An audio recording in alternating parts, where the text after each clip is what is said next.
একটা বাচ্চা জোর করে স্কুলের মধ্যে ঢুকবে, ওই ক্লাসরুমের মধ্যে আগুন জ্বলছে তার মধ্যে ঢুকবে, কিন্তু এক ব্রিগেডিয়ার বলছে বাবা তুমি যেও না, বলছে আমার বন্ধু আছে, বলছে তোমার বন্ধু আর নাই, শেষ, তুমি যেও না।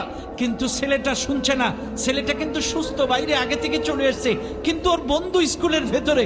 ও বলছে না আমি যাব, দৌড়ে গেছে ওর কাছে, যে ওর বন্ধুকে বাইরে নিয়ে এসছে। ওর বন্ধু বাইরে আসার পর যখন মারা গেছে, তখন ব্রিগেডিয়ার বলতেছে বাবা আমি বললাম না তোমার বন্ধু আর নেই? তখন বলছে স্যার আমি গেছিলাম যখন স্কুলের ভেতরে, আমার বন্ধু বেঁচে ছিল, আমার বন্ধু আমাকে দেখে মুস্কি হাসি দিয়ে বলছে বন্ধু আমার বিশ্বাস ছিল তুই আসবি, আমার বিশ্বাস ছিল তুই আসবি।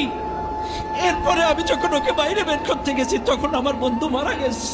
আমি যদি না যেতাম আমার বন্ধুর শেষ বিদায় হাসি মুখটা দেখতে পেতাম না।